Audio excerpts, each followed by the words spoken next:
is currently the chair of the NCHEC Board of Commissioners and coordinator of the NCHEC Division Board for Professional Preparation and Practice. Also speaking today is Dr. Janice Clark. She is a professor at Truman State University and has taught there since 2004. She is a past board director on the Divisional Board of Professional Preparation and Practice at NCHEC, and she's graciously accepted the invitation to share her experiences with a curricular mapping process on the webinar today. We also have Dr. Carolyn Rogers. She is a university senior lecturer in the Addiction Studies Behavioral Health Department and an early stage investigator on a P220 grant between Governor State University and the University of Illinois at Chicago. Dr. Rogers currently holds a doctorate degree in public health with a focus in epidemiology, a master's degree in addiction studies and behavioral health, and a second master's degree in public health with a concentration in community health services. Dr. Rogers serves as a board director for the National Commission for NCHEC Division Board for Professional Preparation and Practice. We also have Dr. Katie Bliss, who is an associate professor in the Department of Health and Human Performance at Austin State University in Clarksville, Tennessee. Dr. Bliss teaches in public health and K-12 education undergraduate programs and the public health education graduate program. As the only CHES certified faculty member in her department, Dr. Bliss was able to assist in the revision of both the undergraduate and graduate programs when she joined Austin Peay State University in 2014. Dr. Bliss joins NCHEC's Divisional Board for Professional Preparation and Practice in 2017.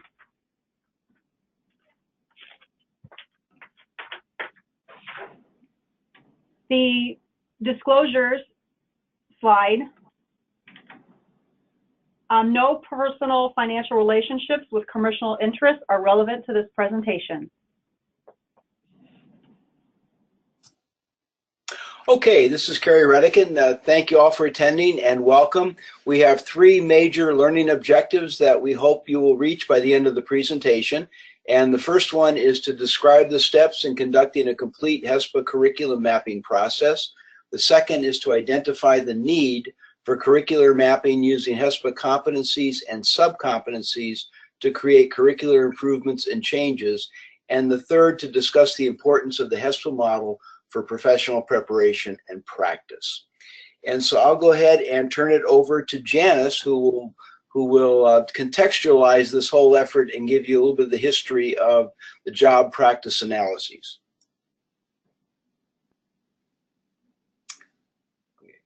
Janice?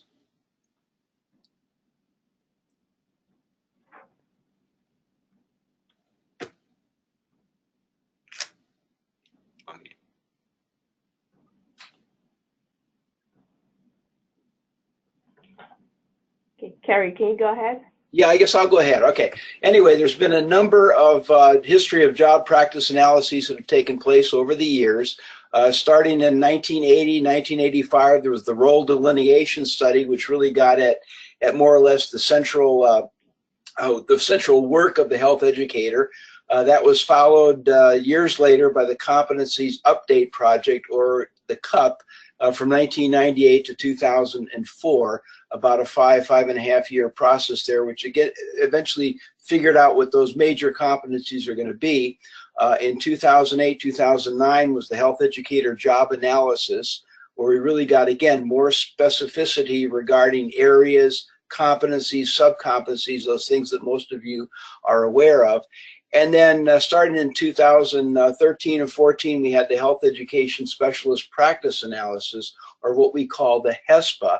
And in 2013-14, that was done with the document and the subsequent information that was released to the profession, which really did identify the 7 areas of responsibility, or confirm those, and added sub-competencies and competencies to each of those, and also dealt with the MCHES competencies and so forth. So there's been this growth as the profession has grown.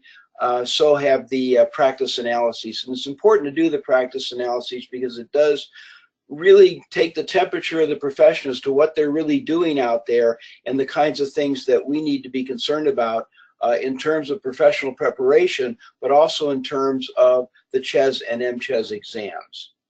So we can go to the next one. All right. Cynthia, can you move it forward? Okay, the health education specialist practice analysis, what it really does essentially is validate the contemporary practice of entry and advanced level health education specialists. It really does provide specific information so that when we really drill down and look at the areas, particularly the competencies and sub-competencies, we are assessing what we need to be assessing in terms of the practice of health educators, which then by extension provides for the guidance of the examinations, both the CHES and the MCHES, and also informs the profession regarding what they need to be doing to change curriculum around or adjust curriculum, and also the types of continuing education opportunities that need to be there are present for people to be able to participate in and be directed at the competencies and sub-competencies. So it's all driven primarily by that. Cynthia, you want to go ahead? Okay, and if we look at the hierarchical framework in HESPA, what you can see there are the areas of responsibility, areas 1 through 7. I won't go over what each of them are, but we have the competencies for each of those areas. For example, in area 1, there are 7 competencies, area 2, 5, and so forth, for a total of 36 competencies. The total sub-competencies are 258. If you really go back and look, these have grown and grown and grown. Entry level about 141, advanced level 76, and it also advanced level 2 41. Okay, you want to continue? Okay, areas of responsibility, assessing needs, resources for area 1. If we look at how this information translates into the exams, about 15% of the CHES exam is related to area 1. 10% of the MCHES exam is related to area 1. Primarily, the major differences between these two exams has to do primarily with evaluation and administration. The MCHES exams are going to be heavier on evaluation and administration as opposed to the CHES exam. Again, the CHES being entry level. Planning, health education, promotion, 18% of the exam is going to be on that area of responsibility, and 16% for MCHES and so forth. So you can go on down there and look and see how these exams compare and benchmark them against the areas of responsibility. Also, it's important to note now, with the new HESPA that we'll be conducting, these may in fact change. Competencies could change, sub-competencies can change, and as they change, the content of the exams may be altered. All right, we don't know that yet because we don't have the new HESPA results. That's just a project that's just ongoing now. Okay, next one, Cynthia. Okay, and then the curricular alignment with HESPA. How do we make sure that professional preparation programs, is there a way that they can benchmark their programs against the competencies to make sure what's covered in the courses, in the professional preparation programs, are what should be covered? And so we have a competency-based framework for health education specialists 2015. This literally contains all the information that professional preparation programs need to be concerned about with respect to preparing their students for success on the CHES exam.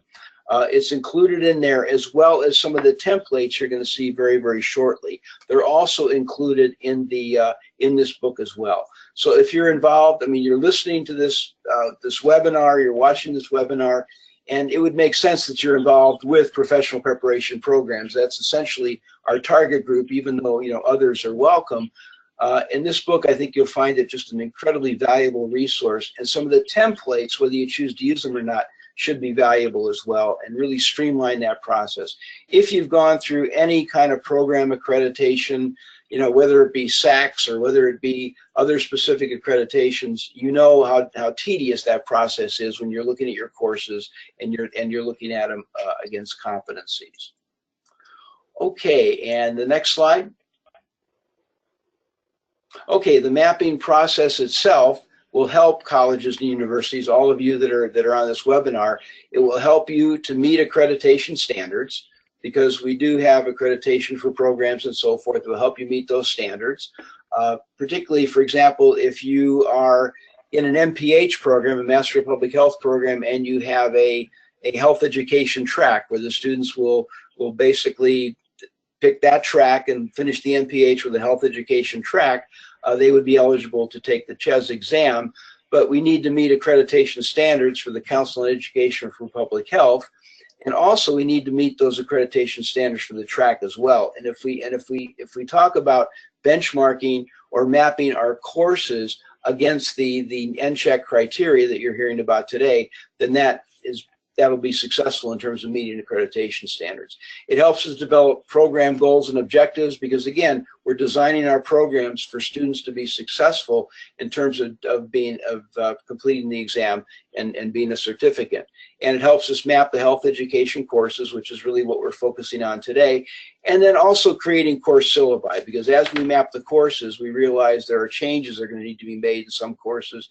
Content moved around. It may change the content of courses, or new courses may even need to be developed to fill a hole. So hopefully this mapping process, discussed the different forms it will take, discussed in this webinar today, will help you and streamline that process and not make it seem as overwhelming. Okay, next slide. Cynthia, can you move it up a slide? Okay, very good. All right. What we have that we make available to programs that do in fact want to map their curriculum is, and this is going to be the more intense way to approach it, and these templates are in that book we talked about before, the professional preparation programs and so forth. We talked a couple of slides back. These templates are in there. If you've purchased the book through NCHEC, you'll be able to get these templates in a form where you can actually fill them in. You don't need to try and create a document out of the book. They would be made available to you. But what we see here in terms of mapping courses, if we really get down to the granular level, all right, what you see here is the areas of responsibility. For example, area responsibility 1, assessing needs, resources, and capacity for health education and promotion. All right. Well, what you would do in terms of mapping is obviously we lay out the course titles, and the competency 1.1 with the sub-competencies, you basically have to go back to the manual and look and see what all those sub-competencies are and what the competencies are. We're not going to do that in this presentation. You'd be able to see what those are, and then you would look at your courses and map them according to whether they meet, to the extent to which they meet the competencies with respect to the area. So you've got that there, and then the advanced level ones are also spelled out, and that would be, again, course title and what sub-competencies are. And there is a scoring system to this that I'll explain a little bit later, because it says there at the bottom, total area responsibility should not exceed a maximum of 60 times the number of courses and so forth. I'll explain that because we use this mapping process at Virginia Tech. A little bit later in the program, I'll share those with you. Okay, so we can go on to area 2. You see the same thing, plan health education promotion programs, again, course titles and laying those out. And if you've done any curricular mapping, this is very, very similar. The process is very similar to ones that you've done, I'm sure, before. And this does provide you, again, with that template, which makes it just a little bit easier. Same thing for area 3, the next one, Cynthia. All right, implementing health education promotion, what the courses are, and again, mapping them to each of the competencies, both for entry level and for advanced level. Same with area 4, conducting evaluation for the entry level and advanced level. And with something like with area 4, you would see more done at the advanced level, because that is sort of one of those areas where you see more done for the advanced credential versus the entry level. All right. Next one would be area 5. And with area 5, you can go ahead and pull the next one up, Cynthia, if you want to. All right. Area 5, administer and manage health education promotion. Again, the courses and to the extent which is covered in the courses driven by competencies for both entry and advanced. Area 6, same thing, serve as a health education promotion resource person. Again, the template is this basically very, very similar. The only thing changing is the competencies. And finally, area 7, okay, communicate, promote, and advocate for health, same thing. So these templates should be very, very effective in terms of mapping courses, and they do work to the extent that we're able to map our courses and see where those holes are that we need to plug, where we're not addressing a particular competency. And also, at times, if we need to create a course, As an example, we're starting a Bachelor of Science program, Bachelor of Science in Public Health program here at Virginia Tech. It's going to be at the state level for approval very shortly. And we obviously mapped it against the entry level, and we found out we needed to add a course because when we looked at the competencies, when we looked at our courses, there are so many things missing that we need to actually add a course to capture those competencies so that they're better prepared. Entry-level preparation, day one preparation, whatever you want to call it, as well as increasing probabilities for success on the exam. Okay, I think that takes us to, then there's a summary analysis sheet that you can kind of summarize that whole experience. And again, this is a very, very granular way of doing it. There are some more streamlined ways of doing it that you'll hear about during this presentation. Okay, so when we talk about mapping the curriculum, you know, it's something obviously that one person could do, but it's important to do this by, number one, involving all the faculty. There's not just one person teaching all these courses, so it is better to have the faculty see what the competencies are, even if they're not CHES or MCHES, to see what the competencies are that we need to include in our courses, and they can help or inform us in terms of mapping, or do their own mapping to say, yes, I cover this, and so forth. So we found it to be a much easier process if we do involve all faculty explaining the importance of mapping. All right.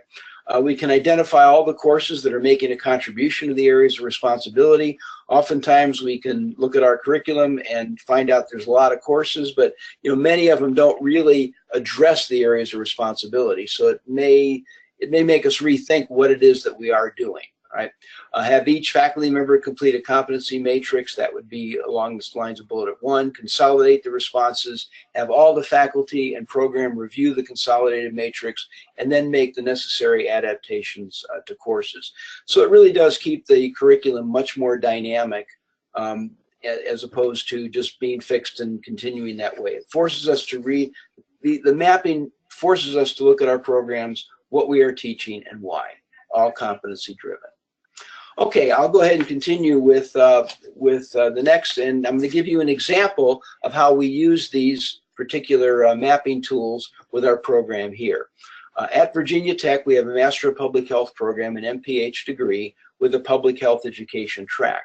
Now, the public health education track is the one that's literally mapped to the 7 areas of responsibility. That's not to say that some of the mapping would involve our core courses, the way they exist now with biostat and EPI and environmental health and health behavior and health administration and policy, the main core courses like with literally any MPH program, although that is changing a bit with the new CEF criteria. But nonetheless, we have, with this degree and track, we have 21 hours of core classes, 12 hours of public health education track, 9 hours of practicum capstone, 3 hours of professional workshops, and then 3 hours of electives. So we'll go to the next slide.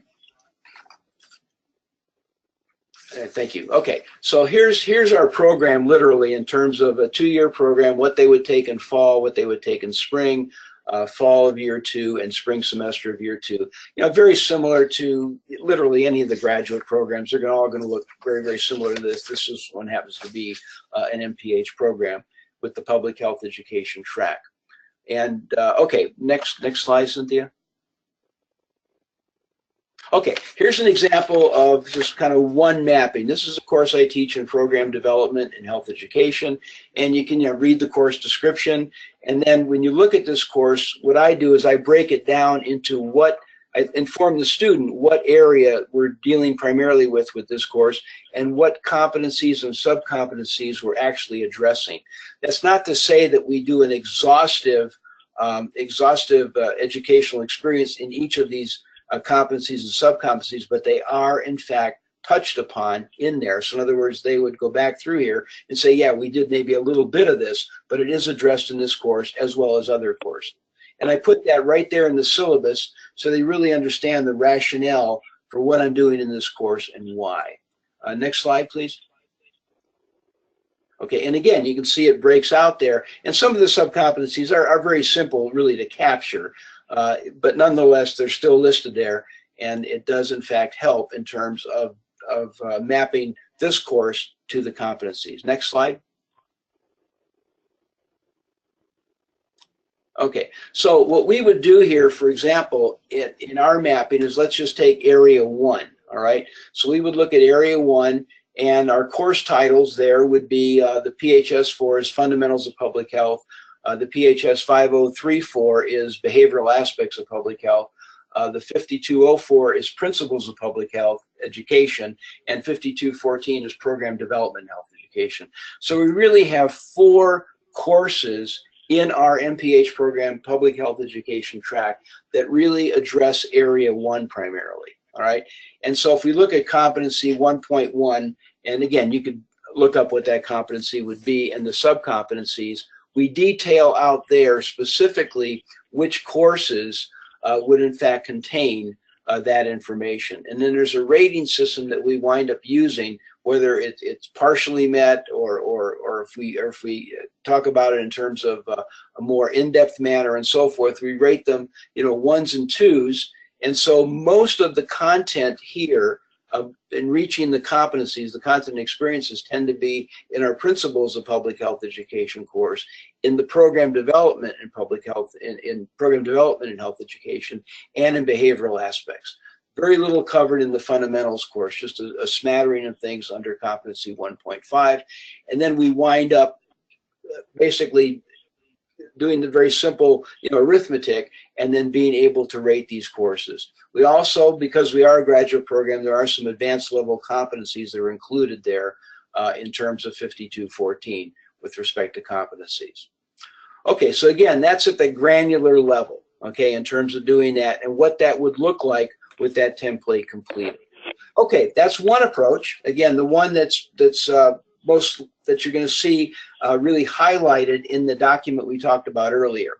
Yet there's another approach, and I'll let Janice go ahead and talk to you about it from Truman State University. Janice? Okay, thank you, Carrie. Can you hear me this time? Yeah, you bet. Okay, good. I'm sorry, my mic wasn't working earlier. At Truman State University, we have a Bachelor of Science program with a health science major. And with this, our students in the community worksite public health concentration have 49 semester credits. So they take 25 semester credits in core classes that we'll look at on the next slide, and then they have their concentration that they would have in worksite community and public health. So if we could go to the next slide, please. So here we see our concentration of 8 courses, and we have just added to this, so we have an increase of 2 more courses than what we had earlier when some of this initial work was done. So you can see that we start out with intro courses and health systems, principles of health, health management and policy, research methods, which sometimes is an usual course for an undergraduate program. Then we split up program assessment and planning and program implementation and evaluation into 2 courses. We have a health communications methods course, and we've just added a CHES review exam class that will start in the fall. So next slide, please. So when we developed our matrix for our program, we started this back in 2004. So the matrices that Carrie was speaking about earlier were not available to us, so we just made our own big Excel file. So as you can see at the bottom of this slide, the way that it's set up, anything that's in italics would be those advanced sub-competencies, and then the way that we ranked them or rated them would be 1 would be to introduce the content in that sub-competency, a 2 would be that we were emphasizing it, and a 3 would be reinforcing it. So then we put, so this was the way it was last year before we added the additional courses, so it hasn't entirely been updated yet. So we put all of our courses into the matrix. We listed the sub-competencies and the competencies that you can see on the left. And then we also listed what we were doing in those courses to help meet those. And so our intent was that with the courses that we have, we would at least once introduce it, we would then emphasize it and reinforce it. So that was our intent after the faculty went through and scored their classes, what they were doing. We put them all together in the matrix and then said, okay, how can we adjust this to get a 1, 2, and 3 in our courses? So on the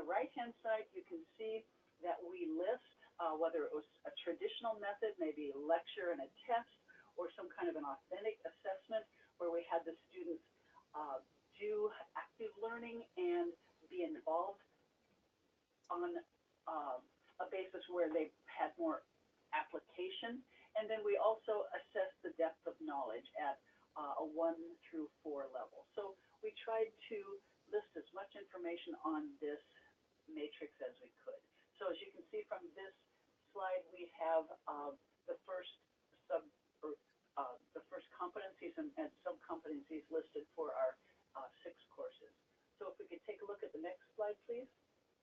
So it just continues, and you can see in the different courses, sometimes we do have courses where we say we're really getting into that content, and there would be more than one course that might be emphasizing, or more than one course that might be introducing. So on the graduate sub-competencies, even though we don't have a graduate program in health science at Truman, we try to at least introduce those graduate sub-competencies in our courses. So those in italics are listed. Next slide, please. So as we put our syllabi together, we make sure that all of the designated HES competencies and sub-competencies are listed. And for all of the health science courses that we teach at Truman, we have a matrix for the core courses, we have a matrix for all of the concentration courses, and then the elective courses that students can take. So we have 3 big matrices. The biggest one obviously is our core coursework, and so we can see exactly what we're doing. And like Carrie said, we found areas where, as we were looking to meet stat tax approval, that we added more courses, and we will be applying for C shortly. So we have made some changes in our coursework, and that's why some of the additional courses are added, and we have 8 core courses that students take. Next slide, please. So this is just an example of one of the syllabi that we have. So this is my course, Health 290, Principles in Health Education and Health Science. So again, like Carrie showed with his, that we have the course description there. We have it listed that the course is based on the 7 areas of responsibilities of a certified health education specialist. And then we have the competencies listed that that course will cover, whether it's, and usually for this freshman, sophomore level, it is at the introductory level. Next slide, please, Cynthia. So it continues, and you can see some are covered in more detail, and then others, like Area 4, there's not much that is covered in this introductory class in conducting evaluation. Next slide, please. And then these are the last of the competencies for that course, for Principles of Health Education. Okay. Okay. Thank you, Janice. This is Carolyn from Governor State University. So we recently restructured our curriculum because when our program initially started, it was established as a program for occupational therapy students to have a foundation before they apply to the graduate program. And so when they hired the faculty that we currently have, me and a couple of other individuals, there were only 2 of us who actually were MCHES, and our coordinator at the time was not. And so we had to take a look at our entire program because the way things were set up, it was not meeting the needs of a health education program. So the entire program we looked at, and of course we used the HESPA competency-based framework to map our programs and all of our courses. And we found that we needed to make some serious changes. So what we did was the courses that we were all teaching, we set together, and everyone was involved, and kind of like I think the process that we all went through, where all faculty members had to revisit their course syllabi and take a look at the course objectives to make sure, or to see where those gaps in the course competencies existed. So that's what we did. We basically looked at all of our courses first, We reviewed them, put down what we thought we were meeting in each course, and then sat down as a group to either have a consensus or make some changes.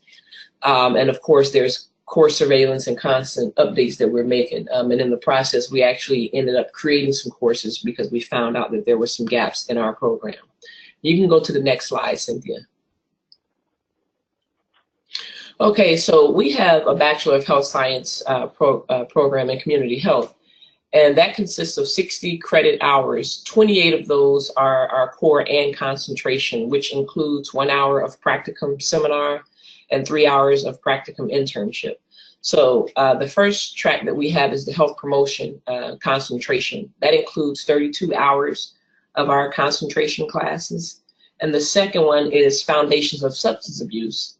And that has 24 concentration classes and the 8 suggested electives that we provided. And as you can see, for our pre-health professions concentration, the students that we didn't want to leave out that are coming in from occupational therapy or attempting to be occupational therapists, their track varies with the number of core classes and concentration classes that they have to take.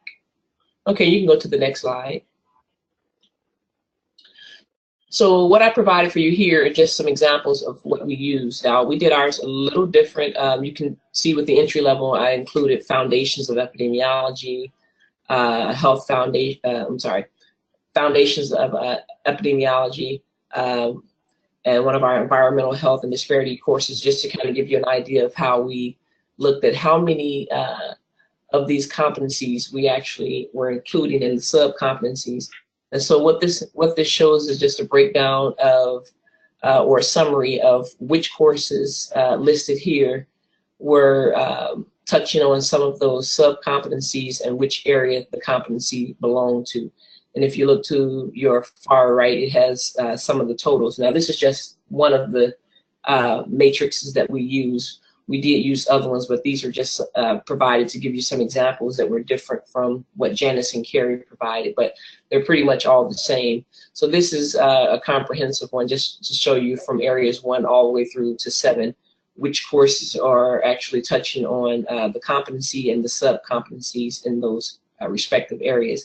And some of these sub-competencies, like for instance 1.1, there are several listed under that. So what we did was we included a number to identify how many of those sub-competencies were actually touched upon under those competencies, whether it's 4 or 5, so on and so forth. And we provided a total for that. You can go to the next slide.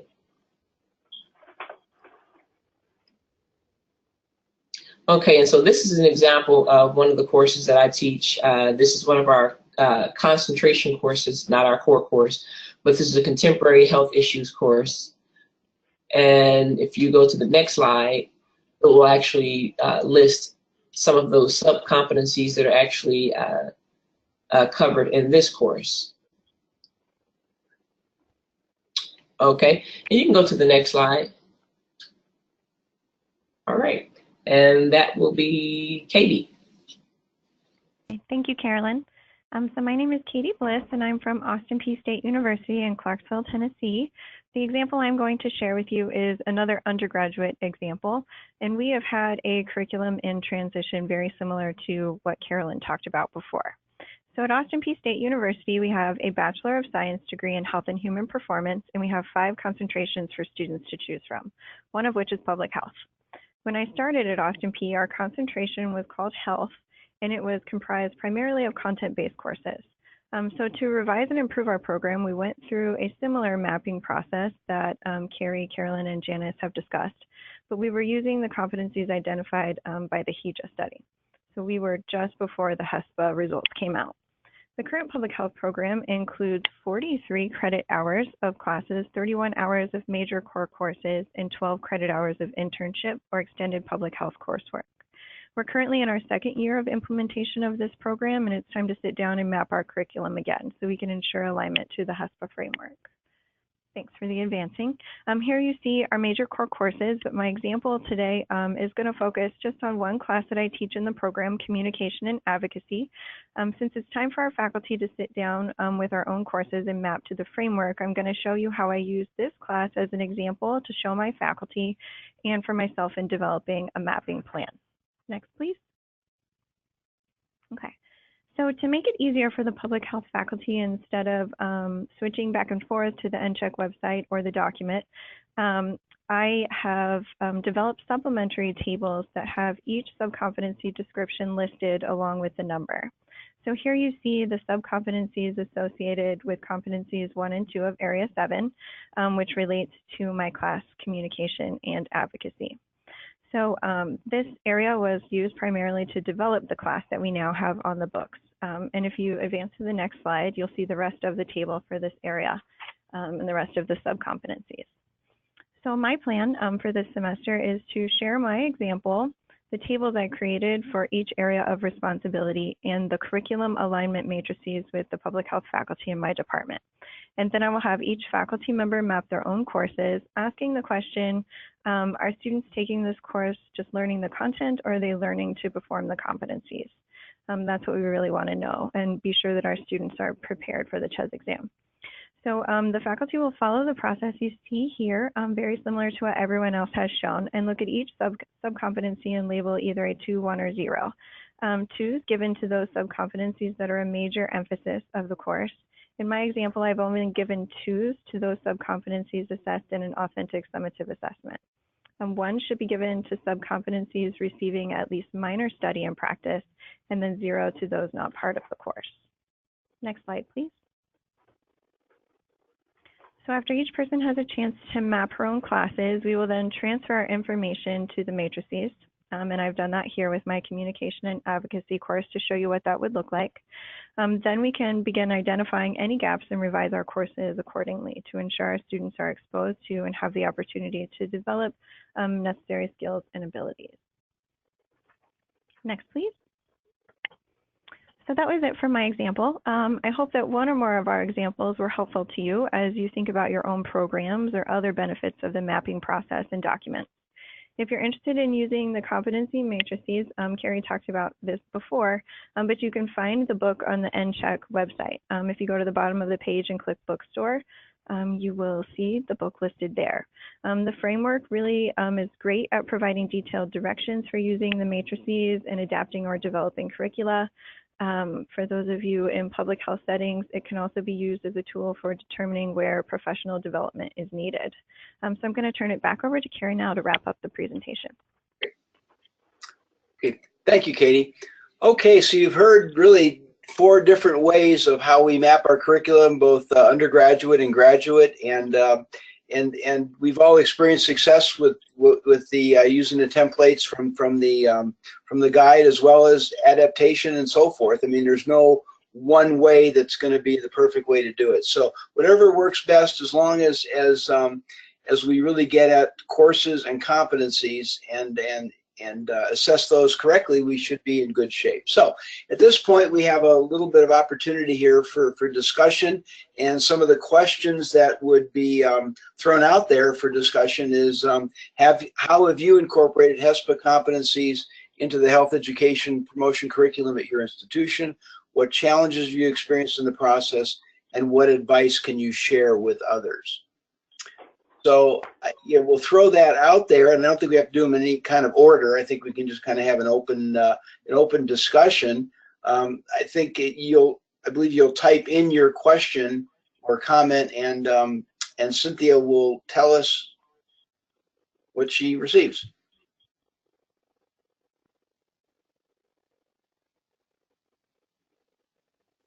Have you gotten any questions, Cynthia? I have, but it's mostly related to technical issues. We have a couple saying they cannot hear the speaker. Oh, okay.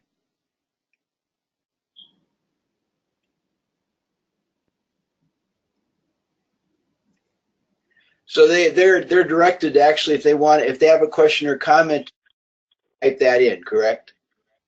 That's correct. that dialog box. It's on our screens. Okay. Well, you're all welcome to do that. If there's something we need to go back and clarify, or if you have something to share, that would be great. We can give it a couple more minutes. Yes.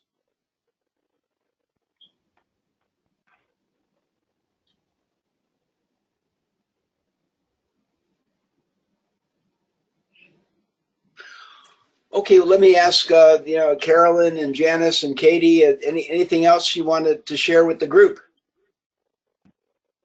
I just think that the HESPA competencies are really good for restructuring your courses, especially if you're looking for activities to make sure you're covering those competencies with your students.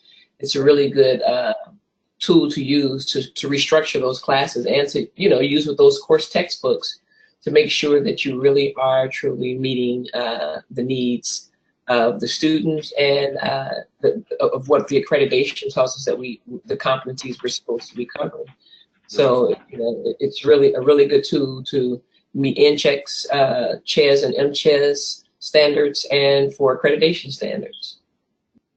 Great. Yep. I think another piece of advice would be that it's important to really get all the faculty involved. Hi, Janice.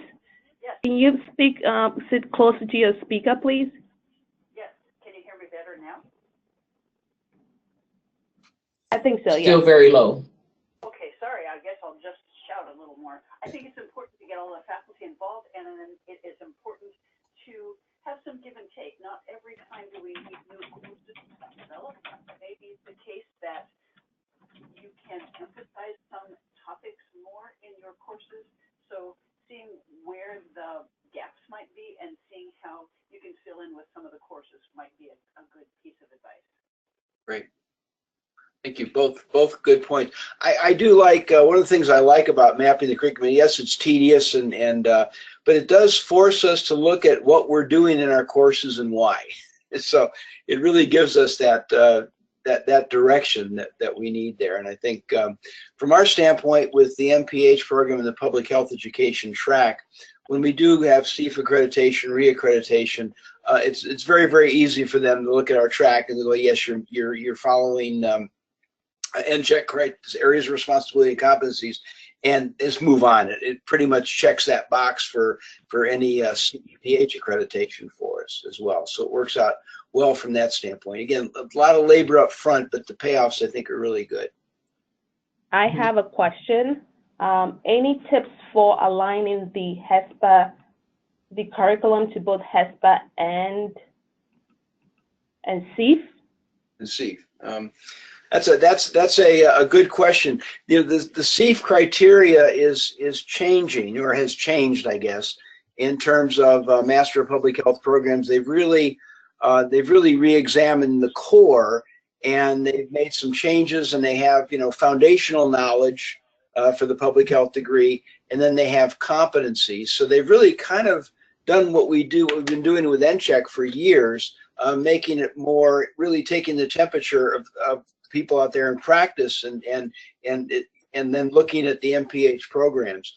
So to answer that question is a little bit difficult because we're standing for reaccreditation right now, and we did our reaccreditation against the old CEF criteria, but we still have to produce a plan as to how we are going to map our curriculum to the new CEPH criteria for our next reaccreditation in 5 years down the road. So to that end, we are mapping all of our MPH curricula against the CEF criteria. All right, and then some of that CEF criteria is covered in the public health education track. So there is some of our mapping that will apply for both CHES and MCHES as well as for CEF. So we're in the process of doing that, and actually we have our site visit here in a couple of weeks, and we'll share a little bit more with them. But we mapped against the old criteria, but that's not to say that we're not changing our core and against the new criteria. So things will be changing here, and the health education mapping I think helps us even with the CEF mapping. That's a very good question. I have another question. This is Carol. would like to sorry. know how you encourage your students to sit for the exam, or does your program require students to take the CHES exam as a program assessment? This is Carolyn.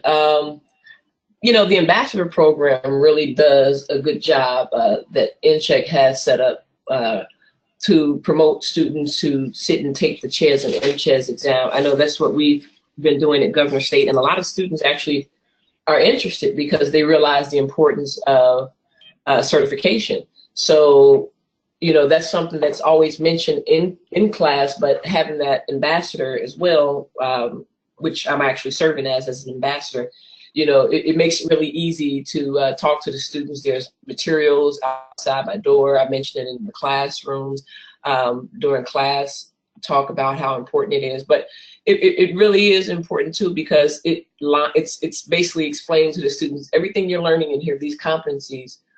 When you sit and take this test, you're proving that you are proficient in these competencies, not just what we're doing here at the school to demonstrate through our accreditation process, but now you can go and sit for the exam and prove that you know these competencies as well, and that you're the expert. So, you know, for me, I think the ambassador program has really done a good job at helping us market the CHES and MCHES to the students and the importance of actually having it. So, thank you, Carolyn. That's a great response. Janice, I think. Yes, I wanted to talk about our program. We're Right. in that Okay. we require the students to take the CHES exam as their senior exit exam at Truman State University.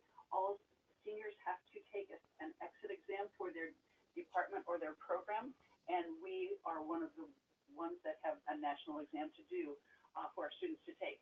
So we start from the very beginning with our students in their initial core courses in health science, that they start hearing about CHES from the first day in class, probably as a freshman.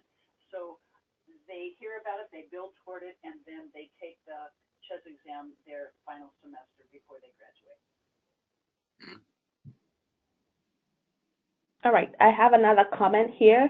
We just went from an MS to an MPH program to have somewhat mapped out curriculum to the HESPA framework. That's a comment from Mississippi Women, University for Women. Good. And there's another question here. When you tally the course totals of the matrix, how do you determine acceptable high and low score?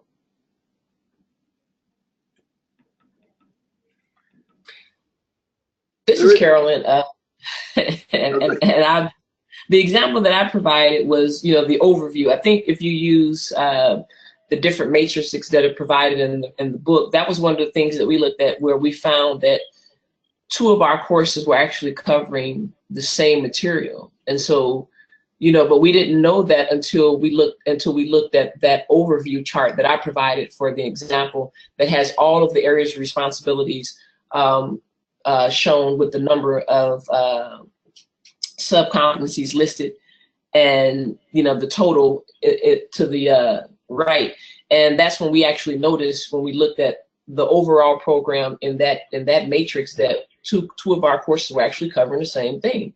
And so, you know, if you use the different matrices and you know, review them all together, I think it'll be easy for you to find those holes or things that are overlapping.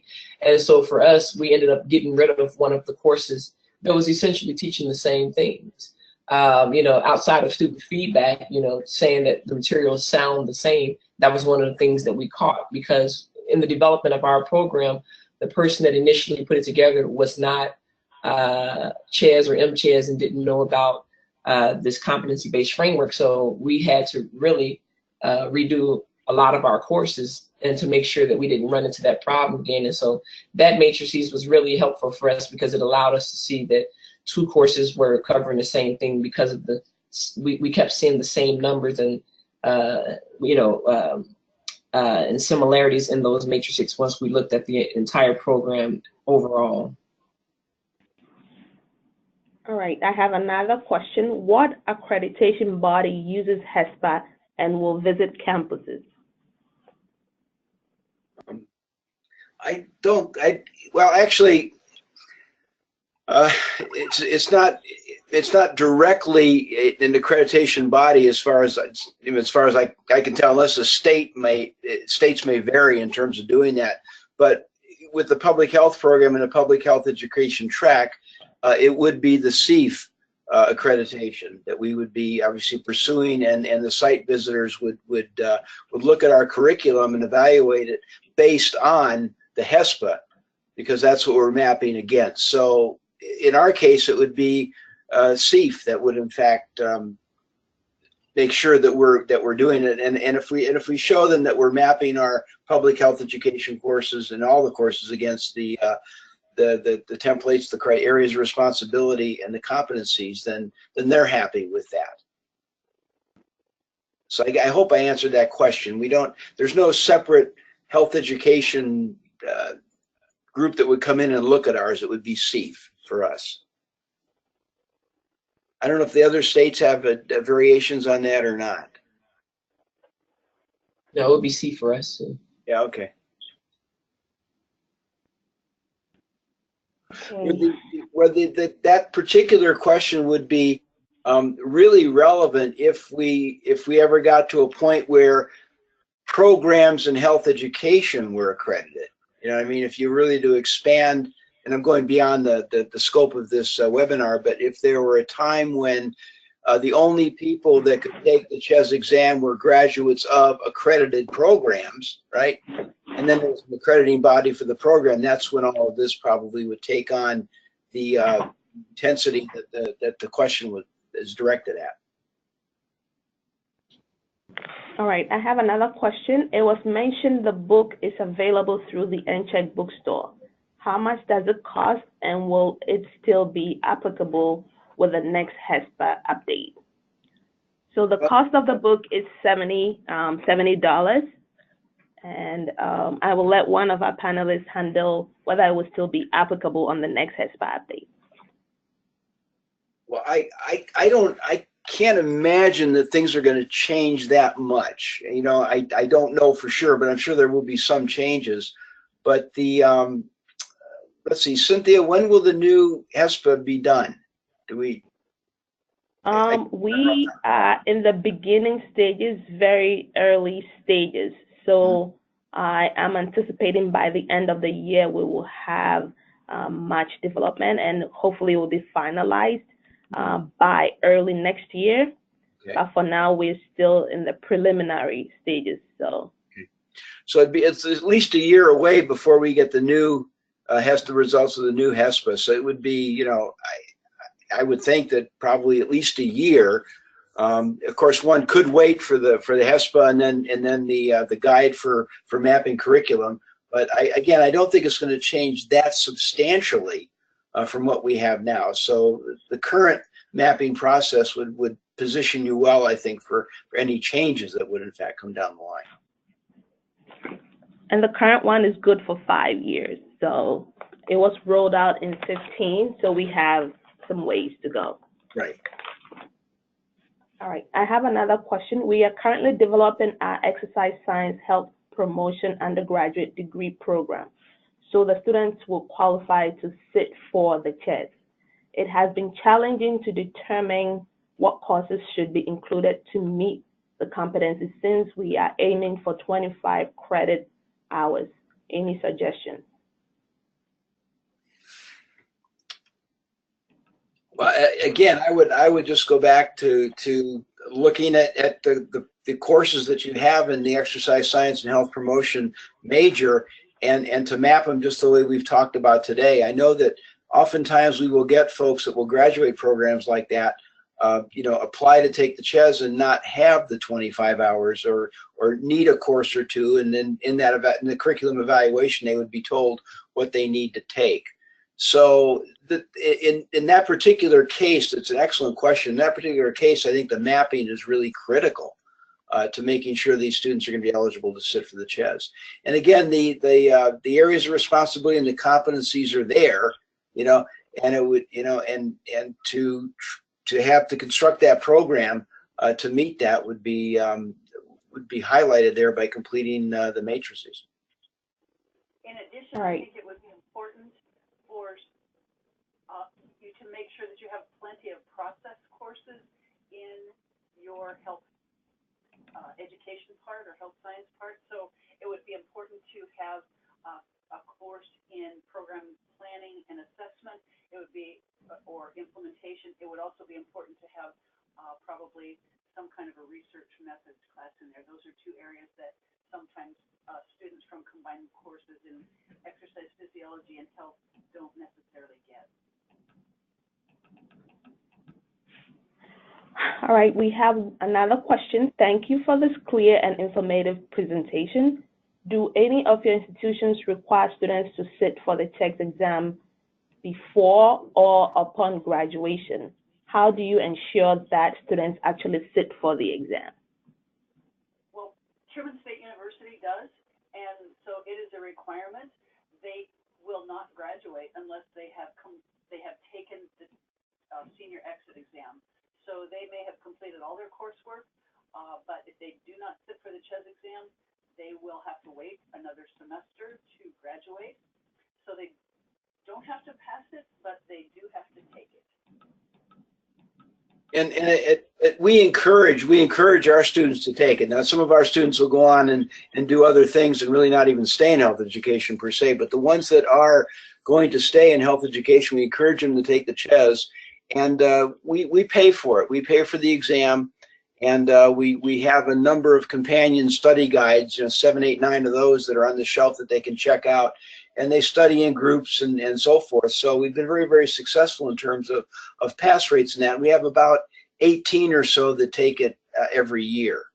So, and again, mapping our courses against the competencies has been very, very helpful. And it's kind of good from the standpoint too that the students that are going to be taking the exam, once they start studying for that exam using the companion guide, let's say, the light bulb goes on. And now I know why you cover what you cover, right? Because it's all right there as they review it again. So I think. Okay. So if I wasn't able to address any of your questions, if you could please email them to me. My email is cnarh@nchec.org. Email again is cnarh@nchec.org. Okay, then let me finally put in a plug for the ambassador program. And we do have an NCHEC ambassador program where we have an ambassador at colleges and universities that prepare health educator. And in signing up to be an ambassador, you wind up getting an ambassador kit, and in that kit, all the templates for handouts and so forth are provided. Brochures are provided if you need it, and then PowerPoints are if you want to do a presentation and so forth, and the value of CHES. Everything is there for you. You don't have to develop any lessons, and you're there as the ambassador on your campus, and you're the go-to person to find out about CHES and MCHES, and maybe even some of the issues we talked about today. So go onto the website if you're interested and see the criteria and how to go about doing that. All right. And of course, you're welcome to contact any of us. At our emails are there on the screen. If you have a question today or even later, feel free to email one of us to get the answer. And if we don't know right away, we can certainly find out.